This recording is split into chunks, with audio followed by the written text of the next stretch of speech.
I'm Kendall Voss, a 30-year-old marketing pro who's spent the last 8 years grinding in Austin's creative scene at family dinner.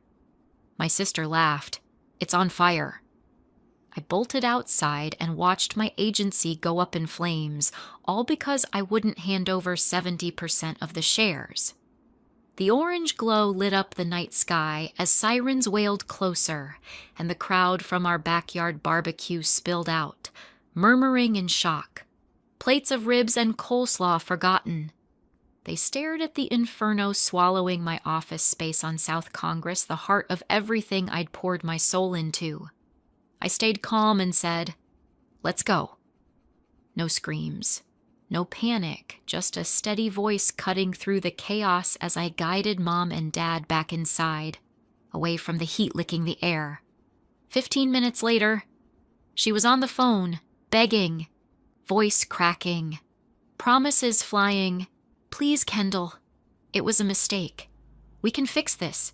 Family sticks together." I replied coldly, "Let me burn your life."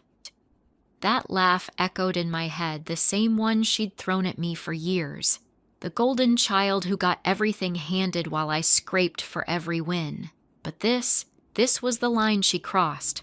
All for a slice of my empire, and as the firefighters battled the blaze, I knew the real firestorm was just starting. If you've ever had family turn your dream to ashes over greed, hit like, subscribe for the full story, and comment below, would you forgive or fight back? That betrayal didn't start with flames. It traced back to the uneven ground we'd walked since childhood. Growing up in our Austin suburb, the lines were drawn clear as a summer storm. My sister Marissa, 4 years my junior, was the undisputed star, the one who could flash a smile and erase any slip-up. She made the cheer squad in middle school, and our parents turned her tryout into a block party, complete with banners and a playlist of her favorite pop tracks. "Look at our little firecracker," Dad would beam, hoisting her onto his shoulders while neighbors clapped along. Me, I was the shadow, always measured against her glow. That year, I'd poured weeks into prepping for the state mock SXSW pitch competition, a high school sim of the real festival, where kids like me presented branding ideas for indie bands. I nailed second place, coming home with a certificate that felt like solid gold in my hands, but when I burst through the door, eager to share. Mom glanced up from helping Marissa practice cheers. "That's nice, honey. But your dad's taking Marissa to her next practice. Can't miss that spotlight." The paper ended up tucked in my backpack, forgotten like yesterday's playlist. No party, no hugs, just a quiet nod that said I was the reliable one, the one who didn't need the fuss. It stung, but I learned quick to swallow it down. Mom's words became the soundtrack. "Be a better sister. Kendall, show her how it's done." Every time Marissa flunked a test or bailed on a group project, it was the teacher's fault or bad luck. But if I stayed out late studying at the library, "You're the older one, set the example." Dad echoed it during family dinners, his fork pausing mid-bite. "Golden rule. Kid, lift her up. Don't drag her down." I recited those lines in my sleep, not because they warmed me, but because expecting less kept the hurt at bay. Survival in a house where love came portioned out. Only one person saw through the script, my grandfather, Clarence. He wasn't the hugging type, more like a steady oak in the backyard, branches weathered but unyielding. A Korean War vet who'd hustled as a record label scout back in the day. He showed care in the practical ways that stuck. I'd drop by his place after school, and there'd be a black coffee waiting on the porch table, no sugar, just steam rising like a challenge. "A girl like you doesn't need fluff?" He'd grunt, sliding it over. "You need edge, stay sharp in this town, or Austin's music scene will tune you out." When my laptop crashed during my first internship gig budget branding for a local folk act, and I couldn't swing the repair, A deposit hit my account the next morning. I called to thank him. Voice shaky. "It's from my nest egg," he replied. Casual as checking the weather. "Not a fortune, but enough so you're not grinding alone. Now get back to work." No fanfare, no repeats. He moved on like it was just another track on the album, but I never did. Clarence taught me the real hits, how to scout hidden venues on South Congress for inspiration, tweak a logo mock-up until it popped like a bass drop, or pitch an idea without flinching. "Build your brand, not their approval," he'd say, scribbling notes on a napkin during our garage sessions, his old turntable spinning Motown classics. "Don't wait for applause, make the room need you." He showed up to my high school graduation, college send-off from UT Austin, and even my certification bash for digital marketing. Each time, a crisp envelope weighted $100 bill folded inside a note that read, "Proud of the beat you're setting." Simple words, but they hit like a chorus I could replay on loop when Clarence passed. The world dimmed a notch. We gathered in the lawyer's office downtown, the air thick with Austin humidity seeping through the AC vents. Mr. Harlan, the family attorney with his wire-rimmed glasses and stack of folders, cleared his throat and laid it out plain. Clarence had divvied it even $200,000 apiece for Marissa and me, $100,000 for Mom and Dad. The house they all shared, the one with the creaky porch swing and backyard oak, split 50-50 between Marissa and me. Mr. Harlan didn't mince. Your grandfather saw the favoritism plain as day. He couldn't trust it not to shortchange Kendall, left it structured so fairness stuck, no matter what. Mom's jaw dropped, her earrings catching the light like shattered glass. Dad's face flushed the color of brisket sauce, veins standing out on his neck. Marissa stared at her nails, avoiding eyes all around. Turns out, Clarence had quietly sold his bungalow for $600,000 before the end, funneling it straight here to level the field. No loose ends, no chances for the scale to tip again. The transfer hit my account that afternoon, a quiet ping amid the grief. Finance work had drilled it in idle cash fades fast in a town like Austin, where rents climb and opportunities riff off each other, so I didn't sit on it. Months blurred into late nights, poring over market reports for South Congress, the artery of live music. Foot traffic humming with festival crowds and indie scouts. There was a gap for sharp, women-led branding that captured the soul of up-and-coming acts without the corporate gloss. Rent was steep, but traffic golden. Close enough to downtown for quick client lunches.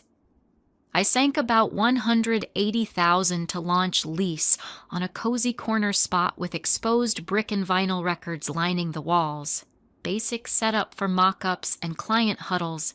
Teamed up with Riley Novak, a talented designer I'd linked with at a UT alumni mixer. She'd cut her teeth on New Orleans jazz posters before chasing Austin's beat, craving space to flex on female-fronted bands. The agency became her canvas, and my launch pad. I kept my day job, hiring a trusted ops lead for the front while I juggled calls. We soft-opened with a pop-up pitch night, tying into the festival buzz. Invites went out to Mom, Dad, Marissa the works. I figured it'd be the moment they saw me. Really saw. Local blogs raved early, bookings stacked for the next circuit, but as the grill smoke curled that first night, Mom leaned in with her wine glass. "You should have looped in Marissa. She's always dreamed of the spotlight." Just like that, my milestone twisted into her missed cue. Ever been compared to your sister growing up? How did you overcome that family pressure? Those first months after launch tested every nerve, but the payoff hit like a sold-out set at the Continental Club. Word spread fast in Austin's tight-knit music circle. And our SXSW tie-in pitches landed us features on local blogs that racked up thousands of shares overnight. Voss Novak nails the female-fronted sound. One headline blared, with comments flooding in from indie labels scouting fresh talent. We booked solid for the festival circuit, turning mock-ups into full campaigns for up-and-coming bands, think gritty logos for a folk-punk trio, or vibrant posters for a soulful R&B act. Profits rolled in quicker than expected, covering the lease and then some, all while keeping our focus on women-led projects that amplified voices too often sidelined in the scene. I didn't quit the day job yet, clocking finance shifts from dawn till mid-afternoon before racing to the agency for evening huddles. Weekends blurred into supplier calls and tweak sessions. No days off in sight. But the rush made it fuel. Regular clients trickled in, managers needing rebrands for their artists, venues wanting event graphics that popped under stage lights. We even snagged a spot in the Austin Chronicle's roundup of top new creative shops, the kind of nod that had my inbox buzzing with inquiries. It was mine, built brick by branded brick, a space where ideas didn't bow to anyone else's tune. The invite list for our official opening felt like a bridge I'd been waiting to cross. I sent them out to Mom, Dad, Marissa, the whole crew, hoping the buzz would finally shift the spotlight my way. The night kicked off, strong string lights strung across the brick walls, a playlist of our client tracks humming low, tables loaded with tacos from a food truck down the block. Guests mingled local promoters, a couple of band reps, Riley cracking jokes over mocktails, reviews trickled in real time. 5 stars for the vibe and our sharp pitches. Then Mom sidled up during the toast, her glass clinking mine a beat too hard. "This is impressive, Kendall, but you should have brought Marissa in as a partner. She needs a future, something stable." The words landed like a skipped record, turning my win into her what if, just like that. The room's energy dipped for me, even as laughter echoed from the corner. Marissa, meanwhile, treated the place like her stage debut. She cornered Riley mid-pitch to a potential client, waving her phone. "These colors too muted make it pop more, like my feeds." Riley shot me a glance, polite smile holding, but I saw the flicker. Marissa didn't stop there, barking tips at the ops lead on seating for walk-ins or schmoozing guests with lines like, "Yeah, I'm handling the business side, Kendall's the ideas girl." One promoter even pulled her aside for a consult, her laugh carrying over the music like she owned the O chord. I bit my tongue through it all, nodding along with a grin that felt welded on. This wasn't new territory, the same script from family gatherings, where her spotlight eclipsed mine without a cue. But as the night wound down, a notification pinged on my phone the bar tab she'd racked up, slapping it as business expense. $700 on craft beers and shots for her crew. The kind of night that screamed excess. It was the first crack in the facade. Word got back through mutual friends, Marissa burning through her inheritance like confetti at a parade. 200,000 gone in under a year, splashed across 6th Street bar crawls where she'd rent out VIP sections, bottles popping under neon signs. Photos hit my feed uninvited, her posing with sparklers in hand. Caption living the dream, da Austin Nights. Racking up 15,000 likes from strangers envying the glow-up. The next week, a rented Lamborghini gleamed in her stories, her behind the wheel with wind-tousled hair and a smirk that said untouchable. Vegas weekends followed, blackjack tables and poolside toasts, each post a flex that twisted the knife deeper. Worse, she started spinning tales to anyone who'd listen. Our family agency's killing it. She'd text old contacts, attaching agency flyers with her name photoshopped in as co-founder.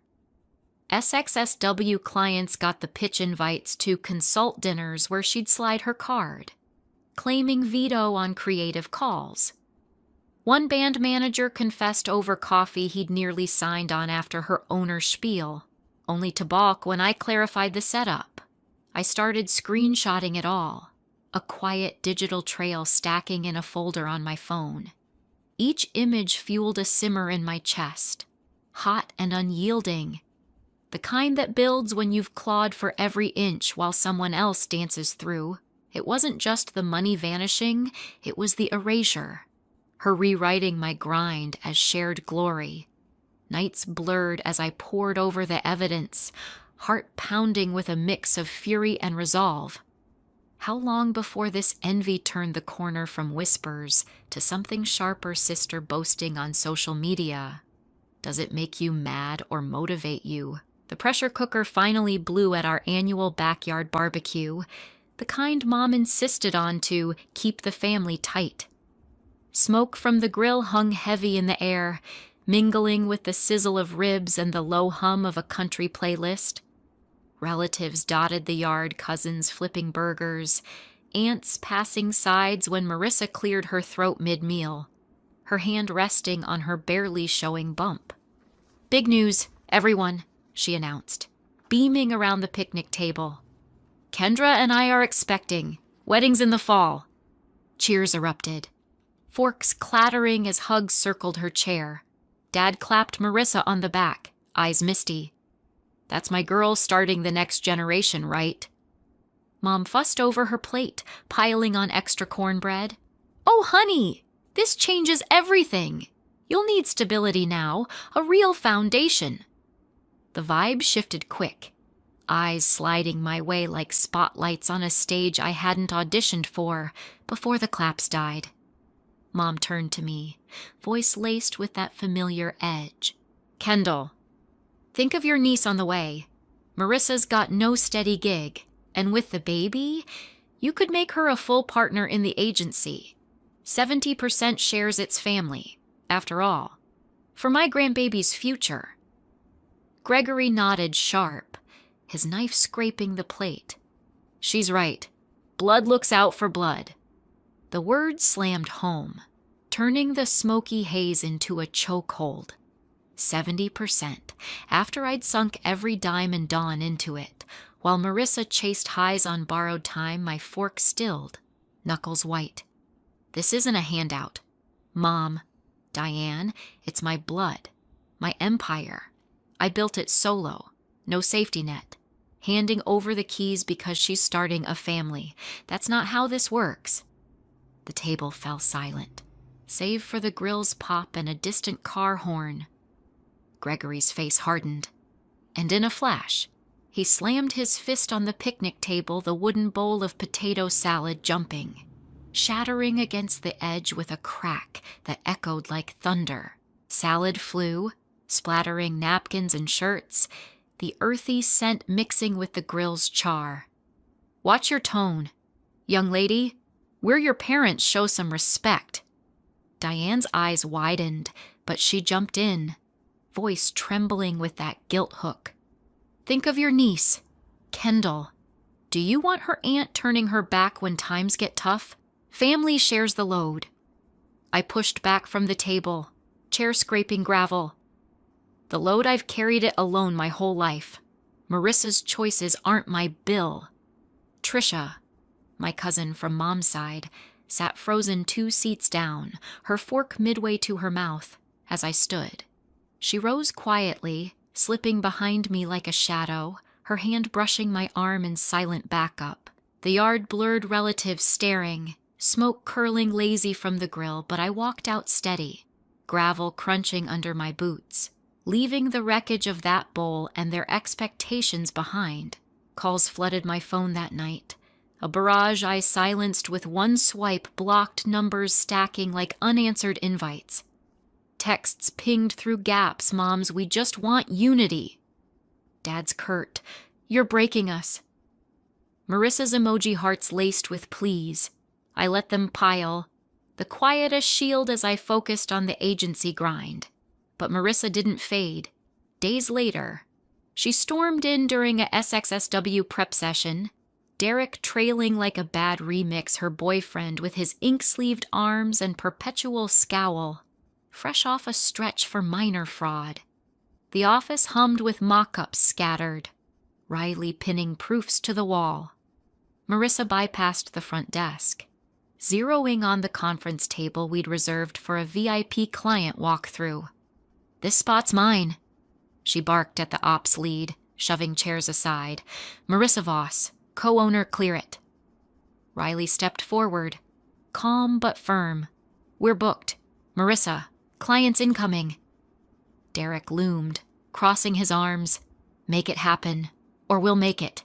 Tension spiked, the room's energy flipping from creative buzz to standoff. Marissa leaned in, voice low. "Kendall owes me this, 70%. Remember, for the baby." I rounded the corner then, heart kicking up. "Out, now!" She laughed, sharp and mocking. "Or what, you'll block me like the calls." Derek lunged first. Grabbing a chair arm, I sidestepped, instinct kicking in from years of holding ground. We grappled short and fierce, his grip on my wrist tight as I twisted free, pinning his arm to the table edge, heart racing like a bass drop gone wrong. "Touch me again, and it's cops," I hissed, breath steady despite the adrenaline surge. He yanked back, red-faced, but Marissa pulled him off, eyes narrowing. "You'll pay for this, Kendall, denying family big mistake." They stormed out, door slamming echoes down the hall. Staff exchanged glances, the ops lead wiping sweat from her brow. "That was too close," Riley muttered. "Locking the door behind them?" I nodded, rubbing my wrist, the bruise already blooming faint. But the real gut punch came that evening. A frantic call from the night shift lead. "She's back insisting on the VIP setup again, causing a scene with clients." I raced over, pulling up blocks away to avoid the frenzy. The parking lot glowed under streetlights when I arrived, but the air carried a wrongness acrid, sharp. Then the laugh cut through Marissa's, high and unhinged from the shadows. "It's on fire." I sprinted toward the front, flames already licking the window frames, heat blasting like an amp overload.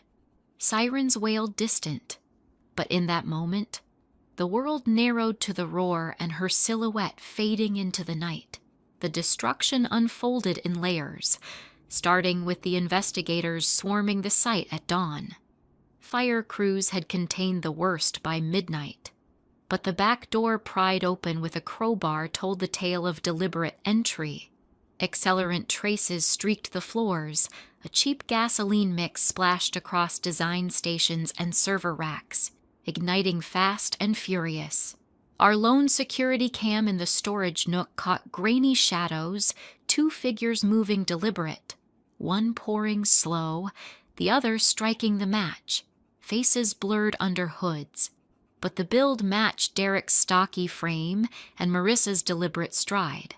No clear ID, but enough to flag arson, not accident. I filed the report at the station before the coffee cooled, voice steady as I laid out the threats from days prior. "It's her," I told the desk sergeant, handing over the timestamps. My sister and her boyfriend, they stormed in, made it personal. He nodded, logging it with a nod to the detective on rotation. By noon, Detective Fiona Kerr took the lead, her notebook flipping open in the precinct lobby, sharp-eyed and no nonsense. She jotted details on the family angle, the 70% demand hanging like a motive in neon. "We'll pull footage from nearby, cross-check alibis. Arson like this, it's felony territory conspiracy if they tag-teamed." Back home, the quiet amplified the rage bubbling low. I dialed Marissa on the burner line I'd kept unblocked for this. She picked up on the second ring, tone light as festival chatter. "Hey, big sis, what's the rush?" I cut straight. The agency's gone torched last night. You know anything about that? A pause stretched. Then her smirk bled through the line, audible in the casual drawl. Old wiring! Huh! Those South Congress spots are fire traps happens all the time in this heat. Another beat. Insurance'll cover it. Right, no biggie. The nonchalance twisted the knife. Cut the act. The back door. The gas, it's on tape. Blurry but you. Derek too. She chuckled, low and edged. Prove it. I was home. Crashing with him. Witnesses if you push.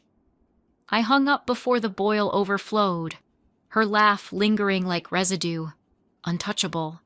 She thought the inheritance buffer and family shield making her bold. But that call locked it, motive clear, voice matching the calm before the strike. Fiona's team moved methodical, canvassing the block for angles. South Congress gas station cams yielded gold grainy, but time-stamped footage of Derek and Marissa at the pump 2 hours prior, filling red cans under the fluorescent hum. Credit card swipes tied at his name on the receipt. Her arm looped casual through his. The clip leaked online by evening. Some local blogger snagging it from a tip line and blasting it across feeds. Arson suspects caught on tape. Views climbed into thousands. Comments raging from family feud gone wrong to lock 'em up. Viral fuel for the fire I'd just lost. Texts surfaced next, pulled from Derek's phone warrant, blunt and damning. No 70%. Burn it down. Marissa had typed days after the barbecue, followed by Derek's thumbs up emoji. Meet at back alley, 11 p.m. Cans ready? The chain wove back to her gripes. She thinks she's queen time to dethrone. Forensic swabs confirm the accelerant match. Residue on a rag in Derek's truck bed. Case building solid. But Fiona warned over coffee the next week. Arson's tricky need intent beyond doubt. Phone towers place them near, but alibis might muddy. Then the home front cracked wider. Diane showed at my bungalow unannounced that Sunday. Gregory trailing with a pie from the corner bakery like a peace flag. They pushed past the threshold, faces drawn tight. We need to talk about Marissa, Diane urged, settling on the couch without invite.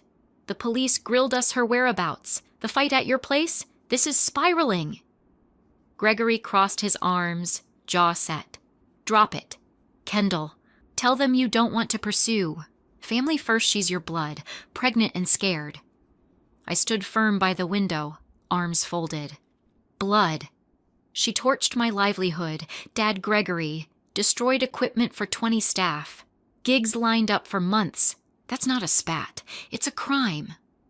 Diane's eyes welled, hand clutching the pie box. But she's family. Think of the baby, your niece. One word from you, and it stops. We can handle this private. Gregory leaned forward. Voice gravel. You're the strong one, act like it. Bail her out, or you're the villain here. Their pleas hung, a echo of old scripts. But I shook my head.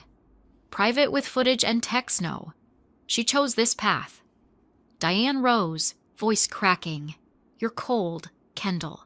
Clarence would hate seeing you tear us apart. The name stung, but I held ground. He taught me to stand tall, not bend for entitlement. As they left, pie abandoned on the counter. A text lit my screen from Trisha. Saw the news. I can't stay quiet. She'd been mulling since the barbecue, her quiet exit after my walkout gnawing. Regret hit her hard, replaying Marissa's barbs in private chats Trisha had saved. She's unhinged, Trisha typed, forwarding screenshots Marissa venting post-dinner. Kendall's hoarding it all time she learned loss. Trisha's flip-sealed gaps witnessed to the threats, placing Marissa near the scene via group thread. I should have spoken up sooner, she added, but your stand lit the way. Emboldened. I anonymized the texts and posted a veiled thread on LinkedIn framed as Lessons from a Close Call, Protecting Your Brand from Insider Threats. No names, just the raw exchanges blurred for privacy, tagged with "You key are women in business." The network lit up comments from fellow marketers sharing sabotage stories, offers of collabs, a surge of DMs from women vowing support. "This is every sister's nightmare." One exec wrote, "Rise above, you've got our backs now." The thread hit 500 reactions by morning, a quiet army forming in the digital glow. The gears of justice ground slow but relentless, starting with Derek folding under the weight of the evidence. His attorney cut a deal mid-process, 3 years behind bars in exchange for spilling on Marissa's role, the planning, the cans, the match. He'll testify. Fiona briefed me over a terse call, her voice clipped.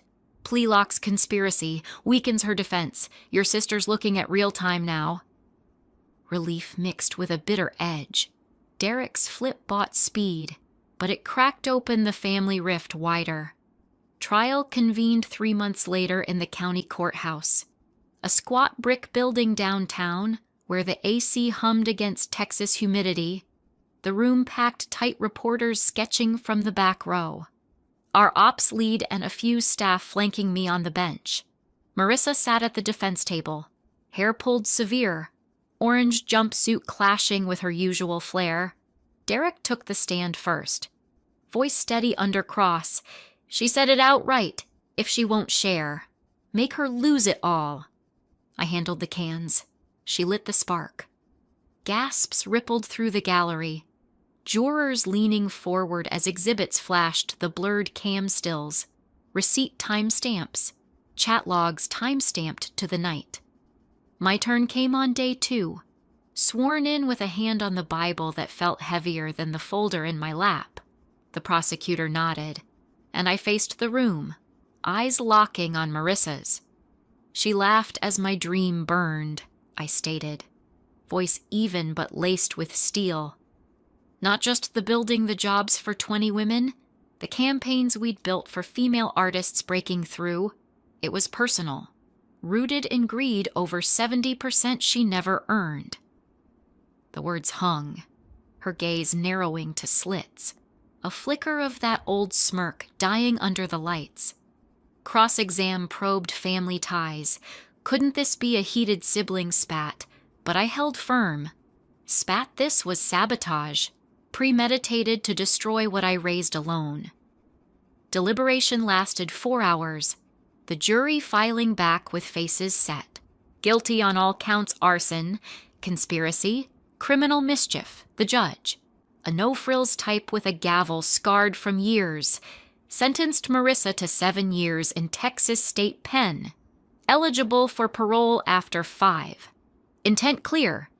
Damage extensive restitution ordered at $150,000. Payable from assets. Marissa's head snapped up, mask slipping to raw shock as the bailiff cuffed her. Diane stifled a sob from the row behind.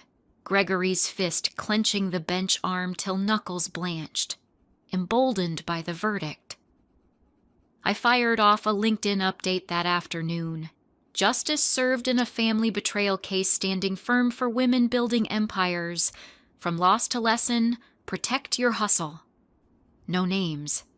Just the raw arc threats to torch. The plea flip. The gavel fall.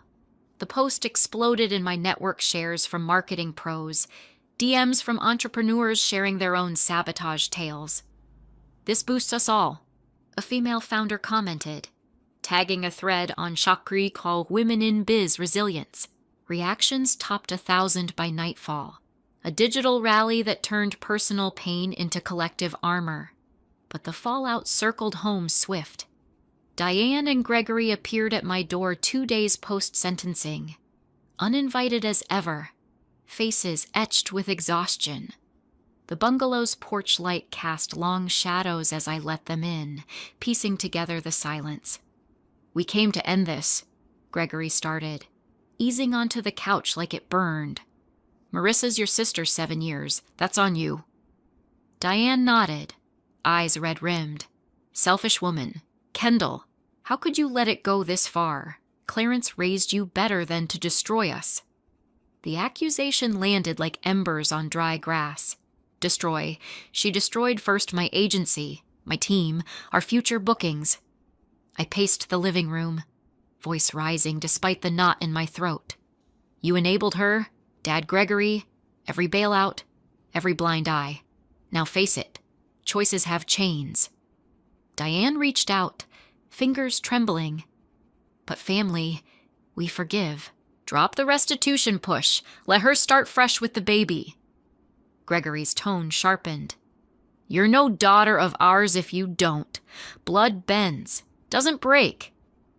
I froze at the door, hand on the knob. Blood. Yours bent me till I snapped straight. No more fire in my life, not from you. The slam echoed final, lock clicking like a period on years of bending. They stood frozen on the step, Diane's plea fading into the night. But I turned away, the weight lifting like smoke cleared. Legal wheels turned on the house next the co-owned bungalow Clarence left split. Mr. Harlan filed the partition swift, citing Marissa's incarceration as leverage. Court cited quick. The place sold for $500,000. My half released clean. Hers locked in escrow for the restitution hit. Diane and Gregory scrambled. Austin's rents climbing like festival tickets, forcing a downsize to a cramped rental across town. Whispers reached me through mutuals. They pawned the SUV for lawyer scraps.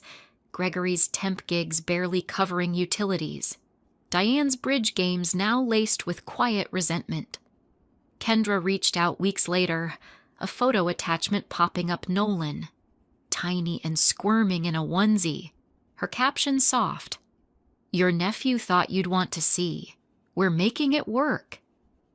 The image blurred under my thumb, a pang sharp but fleeting. I hit delete, the screen clearing like a fresh canvas. No reply, no bridge, just space to breathe. Rebuilding kicked off with the insurance check clearing. A hefty $230,000 covering structure and gear losses, topped by Marissa's escrow slice from the house sale.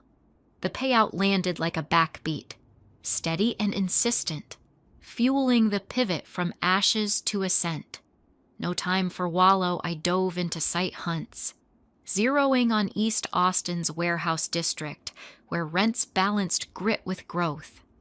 The spot screamed potential high ceilings for collab walls, street art murals peeking through windows, steps from breweries that doubled as client haunts. Permits dragged 2 months, inspectors nitpicking code tweaks amid the festival off-season. But we pushed through with pop-up gigs to keep the pulse alive. Riley stuck close, sketching floor plans over takeout burritos, her vision blending open studios with cozy nooks for mompreneurs, squeezing pitches between daycare runs. This one's for the long game, she said, pinning a mood board of bold palettes inspired by local murals. We hired Avery Sloan as ops lead, a sharp vet from a Nashville firm who'd turned around faltering labels 5% equity vested on performance, a stake that locked her in like family without the strings. Construction wrapped in phases, new wiring fireproof to code, reinforced doors with smart locks, a kitchenette stocked for late-night brainstorms. Total outlay topped the original, but the layout screamed upgrade dedicated zones for video edits and moodboard walls, plus a lounge for client lunches that doubled as networking hubs. We soft-launched with a Fool Our Women Rise pop-up at SXSHW's Edge, transforming a rented lot into a mini-fest branding booths for female acts, panels on hustle without handouts, free mocktails flowing under string lights, hashtag flew viral, posts racking shares from influencers to indie scouts, Voss Novak reborn empowering women one pitch at a time, trended local feeds, drawing collabs that filled our calendar through summer. By month 3, the agency thrummed full throttle. Lunch slots booked solid for career moms. Quickfire sessions on branding your side hustle amid chaos, 30-minute deep dives over salads. Tips on logos that popped on social without screaming for attention. One client, a singer-songwriter juggling gigs and a toddler, landed a label deal off our rebrand. Her thank you email hit like a high note. You gave me wings I didn't know I had. Profits stabilized, then surged, covering expansions like freelance videographers for dynamic reels. Whispers of a second spot bubbled, maybe a satellite in the hill country for retreat-style workshops, where women could unplug and ideate without the city's hum. Fiona dropped by opening night, her detective badge swapped for jeans and a casual blazer, husband in tow for the full spread. Heard the appeal tanked, she said over appetizers, clinking her glass to mine. Marissa's stuck your case set precedents for insider sabotage, I nodded, the weight of it light now. Two unburnable sisters, I toasted, the room echoing back with cheers from the crowd, Riley raising her mocktail high, Avery beaming at the bar. The words sealed it, not just survival, but a symphony we'd composed stronger, no bridges mended in the quiet aftermath. Diane's holiday cards arrived sporadic, laced with veiled pleas about healing the divide, but I let them stack unopened, recycling bin their destination. Gregory's number stayed blocked, his rare voicemails from burners deleted mid-ring. Kendra's updates trickled once more, a snapshot of Nolan's first steps, captioned with hopeful hooks, but the screen swipe cleared it instant. No pull to engage. The silence stretched permanent, a clean break that freed bandwidth for the life I'd reclaimed. Sisters 25-45, set boundaries early. Career is the strongest revenge. Don't let family burn your dreams.